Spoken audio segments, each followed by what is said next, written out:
All right, so welcome everyone. My name is Jen Hoyer and I work at Brooklyn Public Library's Center for Brooklyn History. I am going to go ahead and share my screen and welcome to our New York City History Day information session. Really excited to have you here. So let's dive in. As I mentioned, I am going to present a fair bit of information and then we'll have a lot of time for questions at the end.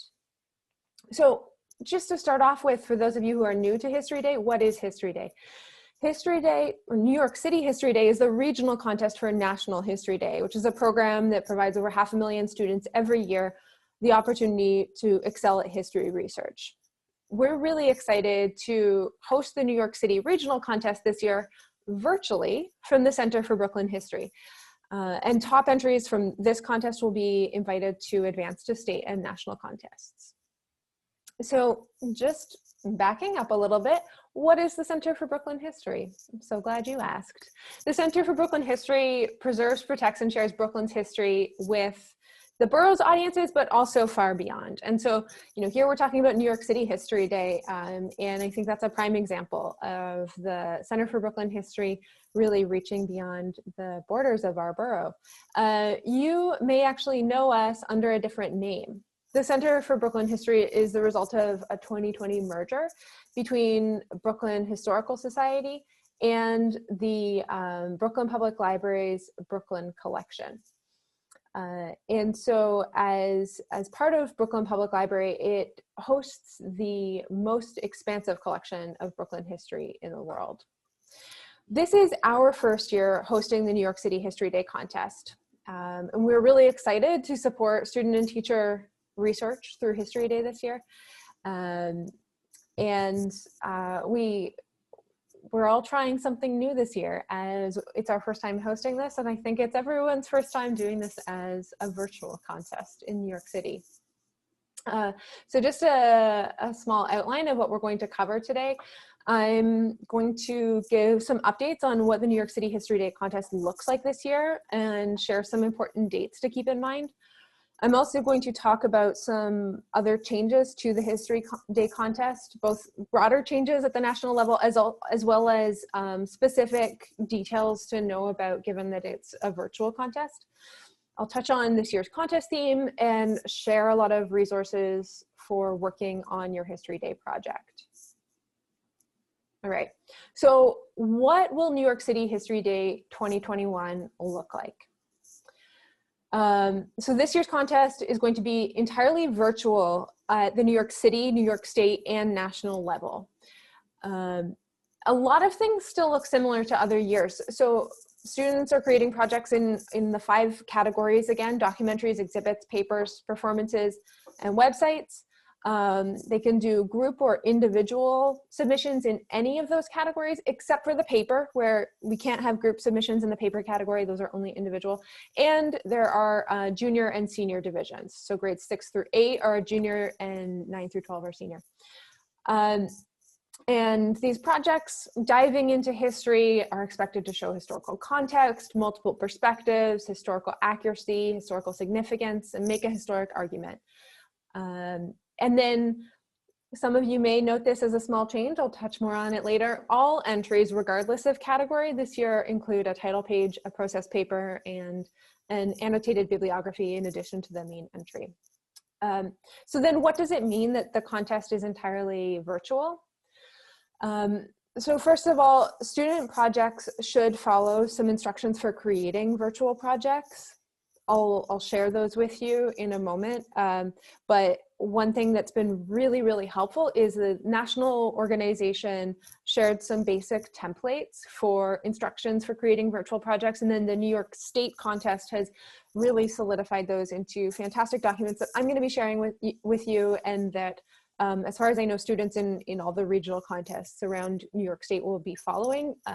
So that's providing us with a really uniform way to do projects in this environment that doesn't quite look like we are used to for History Day.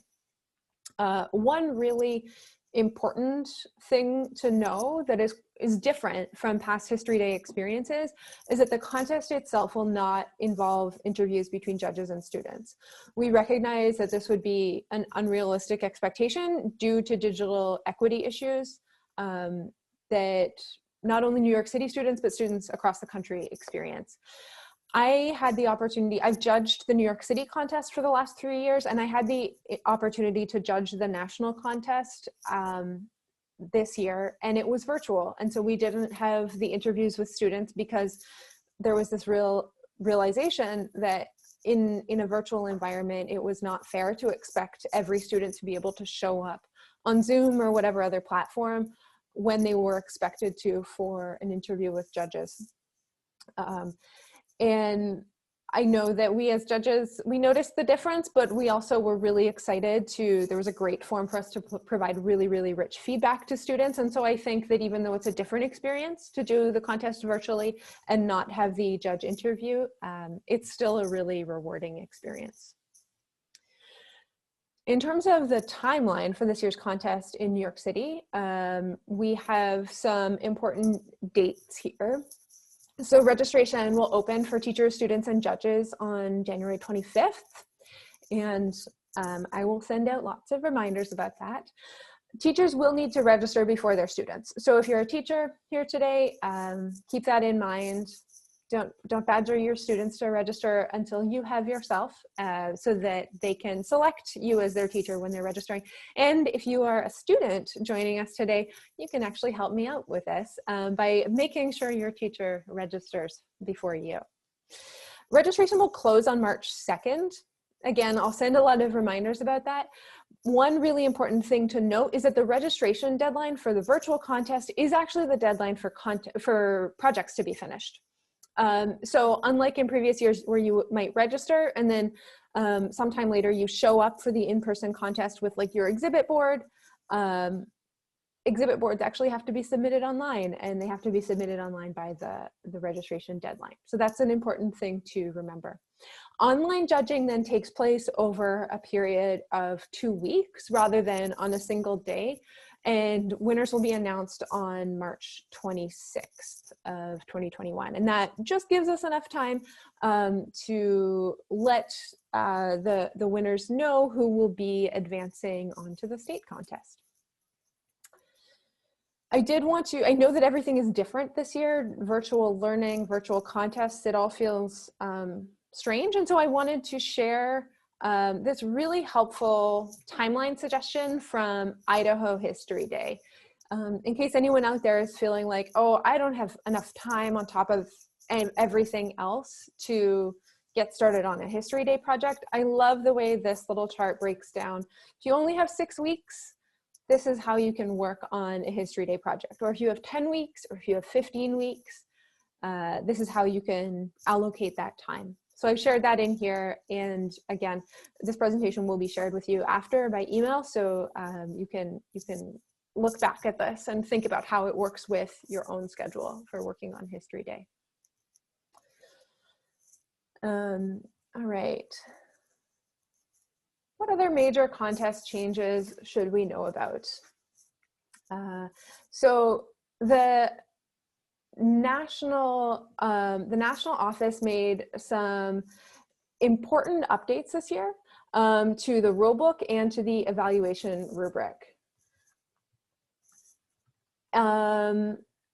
So how can you find the new contest rulebook? You can actually link to it on the NHD website. And here is the new contest rulebook. It looks similar to the old rulebook, but does have some updates. And then one thing that's really handy, if you are really familiar with the old rules, National History Day has actually put together a tip sheet summarizing the major rule changes. I'm not going to dwell too much on this today because I don't want to just talk about the changes. If you're new to History Day altogether and it makes more sense for you to just check out the rulebook. But if you are really, really familiar with the existing rulebook, take a look at this list of significant changes. They are worth noting. As I mentioned, one change is that process papers are now required for all categories, and that didn't used to be the case. There are also some important changes to look out for regarding word count. Something that had happened previously is that footnotes were not counted as part of the word count. And so students were using footnotes as a way to add a lot more text to their papers. So now, for example, one of the rule changes is that the words in your footnote, the citation doesn't count towards your word count, but if you add like 5 more sentences, that counts towards your word count. So check out those changes in the rulebook, and let me know if you have any questions, and I will help you figure that out. The other major change for this year is that the evaluation rubric has changed, and judges at contests across the country use the rubric to judge all projects. There are different rubrics for each category because there's a section in the rubric that looks at clarity of presentation, and clearly how an exhibit is presented is very different than how a documentary or performance is presented. But where we see the changes in the rubric is that it used to give 60% for historical quality, 20% for relation to the theme, and 20% for clarity of presentation. The new rubric gives us 80% for historical quality, connection to the theme is a small part of that, and 20% for clarity of presentation.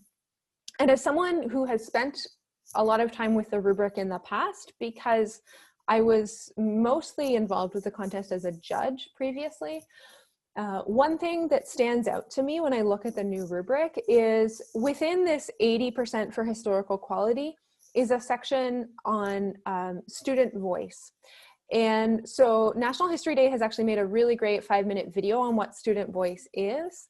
My understanding is that they were seeing students do a really terrific job of pulling together facts about a topic and presenting those, but they wanted to make sure that students were also sharing their own voice and putting their own voice into it, and not just figuring out which facts were best for supporting an argument.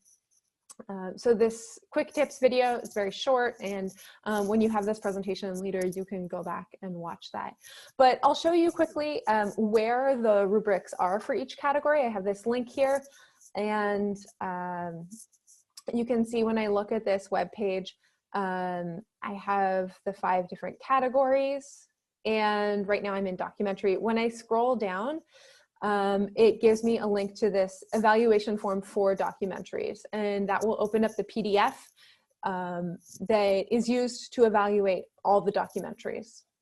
If I go back, I can then take a look at a different category, for example, the website category, and I have an evaluation form there that is the evaluation form used for websites. So this would be used for individual and group websites, and it would be used for junior and senior websites.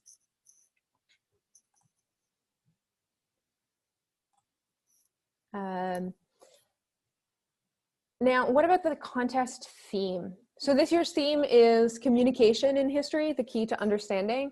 And there's more information about the theme, again, on the National History Day website. The theme should always be woven into your project, but it can be interpreted in so many different ways. I love the way this theme video, which I've embedded here, outlines some different ways of interpreting the theme. And National History Day has also created a really great graphic organizer for outlining how your topic fits with the theme.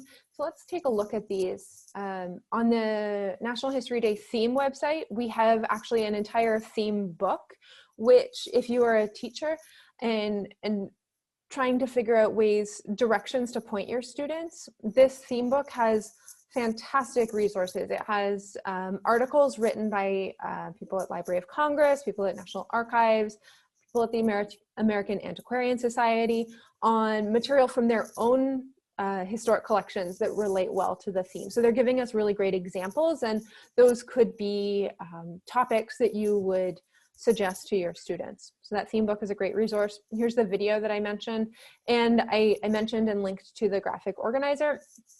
It's here, and so you can actually share it with students as a fillable PDF so they can do it online. But it just outlines some things to think about when trying to wrap your head around how a topic connects to the contest theme. And if you are teaching this, there are some really terrific prompts for having those conversations with your students and spurring their thinking forward.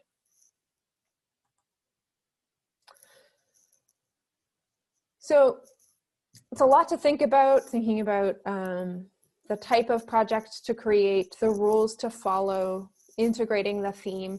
So my goal, coordinating this contest in New York City, is to do everything I can to support all of you as students and teachers in doing really great projects and finding really great resources in a time when we can't necessarily go in person to an institution to do our research. So we've put together a resources for students webpage and a resources for teachers webpage, and I want to highlight some of what's available on there. We'll look first at our resources for students, and those highlight some of the things we've already talked about. We have a link to the rule book, information about the theme. I mentioned earlier that we have some really detailed instructions about crafting a virtual project, and this is something that you should really make sure you explore and follow. If you are thinking afterwards, where were those instructions on creating virtual projects, send me an email. I will point you towards these. These are really well put together. So I'm going to take a look first at the instructions for doing an exhibit. And so you can see this is a format guide put together by the New York State History Day contest for all of us in New York State to follow. They have some great information here, and then information on creating a virtual exhibit. And so the national contest has actually set out some guidelines for how we would create a virtual exhibit, and you have two options for that. So you can make a physical exhibit and submit it to the virtual contest. So it would be like making a trifold board as usual. And then there are two different templates here. There's a Google Slides template and a PowerPoint template where you would take photographs of your physical exhibit board. You would also upload some of the text, and then you would submit that as your virtual project. And we can see a sample of it from a link on these instructions. So you can see that this contestant used the Google Slides template. They put in a photograph of their exhibit, and then there's instructions in the template for putting photographs of all of the sections with the text for the sources so that the judges can really clearly see that. So this student was still able to make a physical exhibit and then just take a lot of great photographs, put them in this template, and upload that as their virtual project. Students also have the option, if they have access to some kind of design software, to make their exhibit virtually. And there are some guidelines for that down here as well. My apologies for the scrolling while I get to that page. There's some guidelines for creating a virtual exhibit and submitting it to the virtual contest. There are some optional templates that can be used in Google Drawings or Microsoft Publisher. But students can use a different program if they have access to it. And again, there's a sample project that was created digitally using one of those templates. And this would let us zoom in a lot if we wanted, but this exhibit was never created in real life. It was just from scratch in the digital world. So that's the kind of instructions that we see. Those instruction documents also give really straightforward guidelines for how to make sure your file format is correct, how to make sure you're sharing files properly, because the last thing that we want is for a student to share a file that we actually can't open for some reason. And the other instructions here for the other categories look similar. If you're doing a performance with your students, the instructions for those are also very detailed, and this year they include instructions not just on recording the performance, but also on providing additional documentation, because judges won't be able to see as clearly the types of props and costumes you used. So students who do a performance are also given instructions on filling out another form that gives all of the details about the work that they did on their props and costumes. We really want to be able to see as much of that as we can. And National History Day is actually offering a free workshop on Monday, December 14th at 7 p.m. Eastern Time, specifically for students who are interested in doing a performance project. So I just want to highlight that here. It's listed on our website, and you can click on that link if you want to register for it. The other thing that's on our resources for students page is a lot of places that you can go in New York City and around New York State and around the country to find primary sources that will help you with your research. So we've been working with a lot of other cultural institutions to gather this information, to ask them what's the best material that you have for students to access while doing a History Day project. And they've shared these links and other resources with us. So please make use of these however you'd like. Also, if you see something on here that looks interesting and you actually want to get in touch with that institution, you need a contact there, you can hit me up and I will put you in touch. All of these places are really excited to support History Day this year. Now, the other thing that I want to highlight is our Resources for Teachers webpage. This is set up to support all of you teachers who are working so hard this year to go above and beyond in supporting virtual learning. So I'll just highlight a lot of this is professional development content, and then we have another section of material on virtual experiences for your class if you want to get your whole class involved in doing research and learning together.